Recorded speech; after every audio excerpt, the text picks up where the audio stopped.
Assalamualaikum warahmatullahi wabarakatuh. Anak-anak, kita ke bagian kedua untuk pembahasan soal PAS kelas 9 ya, yakni soal-soal mengenai teks pidato persuasif. Langsung saja, ini soalnya anak-anak ya. Soalnya berbunyi begini.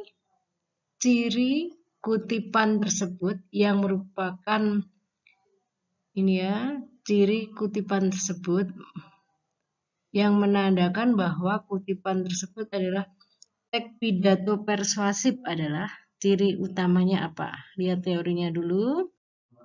Nah, anak-anak coba perhatikan ciri pidato persuasif, teks pidato persuasif mempunyai ciri pertama mengandung unsur mengajak. Yang kedua, dapat membangkitkan pendengar untuk menyetujui atau meyakini dan dapat pula membangkitkan timbulnya tindakan tertentu pada pendengarnya. Itu ciri-ciri dari teks pidato persuasif. Kembali ke soalnya. Nah, pidato yang ada di sini, yang ditampilkan, ini termasuk teks pidato persuasif. Alasannya adalah, nah tadi alasannya adalah apa? Apakah meyakinkan dengan pendidikan itu akan membawa kehidupan yang lebih baik? Cukup meyakinkan saja. Yang paling penting adalah apa? Misalnya kalau menjelaskan, apalagi memberitahu, yang paling tepat adalah dia mengajak hadirin untuk bersama mewujudkan pendidikan yang baik di Indonesia. Ini jawabannya D. Selanjutnya tema ya, masalah tema pidato. Tema pidato itu pokok pikiran yang melandasi pidato tersebut. Jadi ide penulis teks ya. Coba dibaca. Tanpa disiplin, seseorang yang pintar dan luar biasa, cerdas pun tidak akan mampu mengeluarkan potensi dirinya dan seterusnya.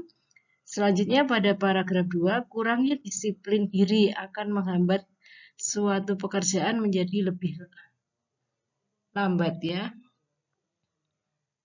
Nih, jadi jawabannya A, potensi diri bukan. Tadi yang banyak dibahas apa anak-anak? Nih ya, jawabannya C, pentingnya disiplin.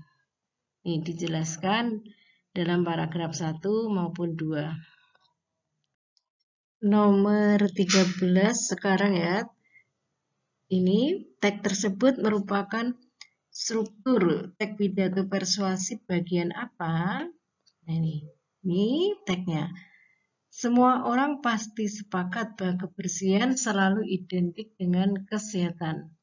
Oleh karena itu, ini ada kata penanda. Oleh karena itu, manfaat menjaga lingkungan yang pertama adalah menjaga kesehatan kita. Apalagi di masa pandemi seperti sekarang ini, menjaga kebersihan diri sendiri saja tidaklah cukup.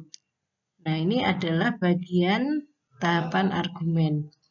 Kalau pernyataan posisinya pasti berhubungan dengan pendapatnya penulis teks, yakni kebersihan itu, menjaga kebersihan itu sangat penting. Terus ini dijelaskan argumennya seperti ini. Ini adalah tahapan argumen. Kalau penguatan pernyataan posisi itu lebih cenderung ke bagian akhir ya, bagian kesimpulan dari pidato persuasif. Nah, struktur teks pidato anak-anak, secara garis besar semua teks pidato mempunyai struktur seperti ini: pembukaan, isi, penutup ya. Selanjutnya dalam pidato persuasif, isi itu terdiri atas pernyataan posisi, tahapan argumen, dan penguatan pernyataan posisi.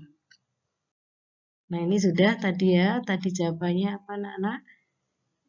Tahapan argumen ya, ini jawabannya ini. Tahapan argumen yang B. Nomor 14, pertanyaannya adalah konjungsi antar kalimat terdapat dalam kalimat bernomor berapa ya. Anak-anak, apa itu konjungsi antar kalimat? Konjungsi antar kalimat itu menghubungkan kalimat yang satu dengan kalimat yang lain. Ini ya, ini misalnya kalimat ke satu, terus ada tanda titik, lalu ada konjungsi antar kalimatnya, terus diberi tanda koma setelah konjungsi itu.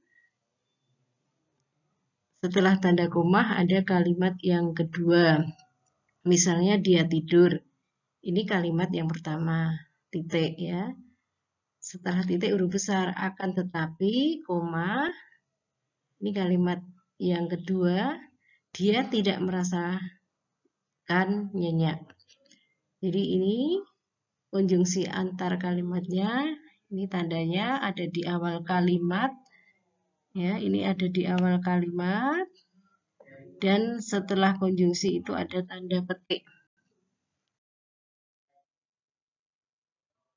Nah, ini anak-anak jawabannya kita jadi mudah ya bila sudah mengetahui teorinya. Konjungsi antar kalimatnya terdapat dalam kalimat keberapa? Yuk, kita cari sesuai dengan ya ini. Sesuai dengan teori tadi ini ya. Oleh karena itu koma ini nomor 2 ini ya, jawabannya B. Jadi letaknya memang ada di awal kalimat terus diberi koma. Ini ciri utama dari konjungsi antar kalimat. Sekarang soal nomor 15 ya. Informasi penting dalam teks pidato. Anak-anak, ini soal seperti ini sering kalian kerjakan ya, informasi penting ya. Jadi anak-anak membaca ini harus cermat ya, dipilih mana yang ada dalam teks ini. Jawabannya C ya. Penggunaan energi tak ramah lingkungan memiliki andil memperparah polusi ini. Ada di kalimat terakhir. Nih. Lanjut ke nomor 16, argumen. Argumen itu alasan ya. Mana yang termasuk argumen dalam teks pidato tersebut. Kan jangan pernah berpikir bahwa kita bukan satu kali kita berhasil untuk mencoba narkoba, maka berikutnya kita tak akan lepas, bukan? Kita akan kecanduan dan akhirnya tidak bisa lepas dari yang terlarang tersebut. Nah, mana yang merupakan argumen? Argumen itu alasan yang memperkuat.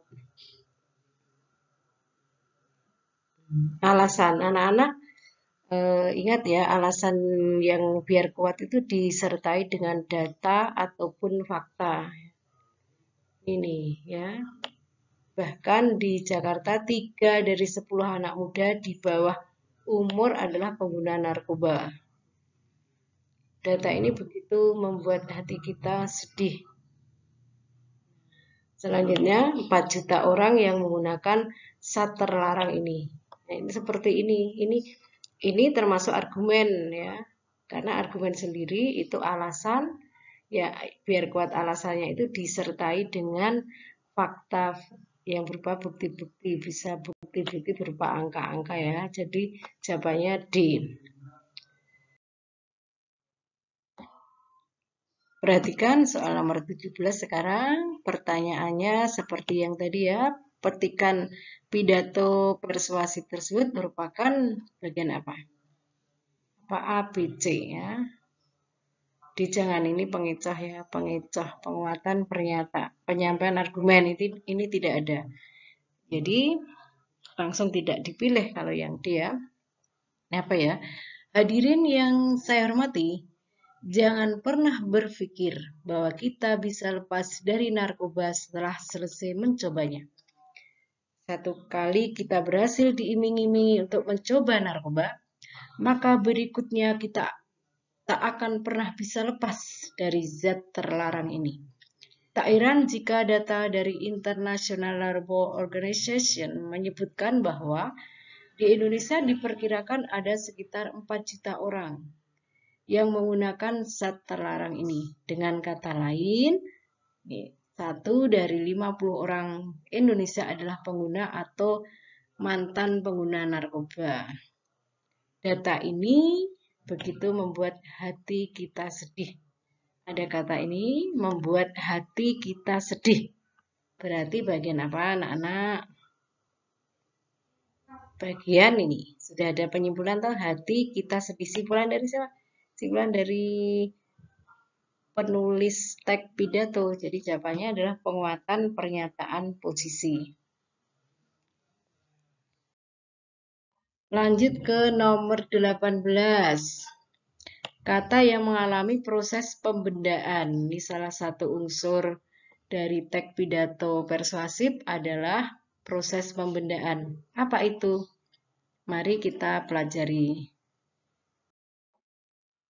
Anak-anak, pembendaan itu sering dinamakan dengan nominalisasi.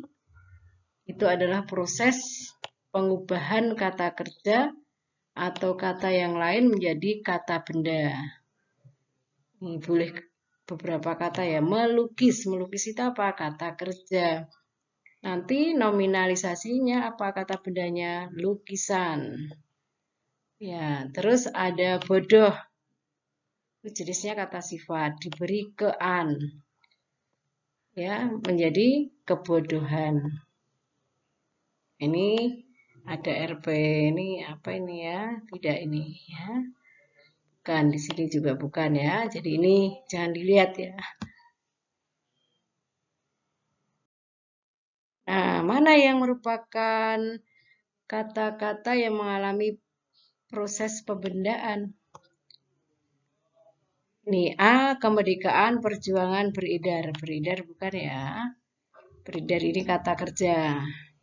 Kebetulan ini yang ada kata kerjanya ya. Ini juga kata kerja. Mana yang ketiganya itu murni kata benda? Kemerdekaan, perjuangan, persatuan. Oke, jawabannya B. Nomor 19 ya anak-anak. Sinonim mengesampingkan. Sinonim itu persamaan kata. Mengesampingkan apa? Dibaca dulu ini kalimatnya. Mereka mengesampingkan identitas sosial, kelas, golongan, dan juga kelompok. Demi apa? Demi kepentingan negeri kita tercinta. Mengesampingkan berarti apa anak-anak? Melepaskan. Mereka melepaskan identitas sosial. Tuh, udah kalau nomor 19 ini ya. Nomor terakhir, nomor 20. Untuk teks pidato persuasif, kata emotif. Kata emotif itu apa ya? Nih. Kata emotif itu kata-kata yang mampu atau yang dapat menimbulkan bangkitnya emosi. Nah, atau sering dinamakan kata-kata yang menimbulkan perasaan yang kuat. Anak-anak, kembali ke soalnya nomor 20, kata emotif dalam kalimat tersebut adalah setelah anak-anak mengetahui apa itu kalimat emotif, ya, kata emotif, anak-anak jadi tahu bahwa kata emotif di situ yang dapat menimbulkan perasaan kuat adalah kata membanggakan. Jadi jawabannya adalah D. Ke soal yang terakhir sekarang, penulisan kata serapan dalam teks pidato itu juga sering ada kata serapan. Yang tepat adalah ini tanpa melihat teksnya, anak-anak bisa ini jawab. Zaman yang betul adalah pakai Z, elektronik pakai K, elektronik. Teknologi bukan KH ya, tapi langsung ada. Yang jadi yang benar ini. Digital. Alhamdulillah selesai untuk pembahasan soal penilaian akhir semester 1 Bahasa Indonesia bagian teks pidato persuasif. Terima kasih. Wassalamualaikum warahmatullahi wabarakatuh.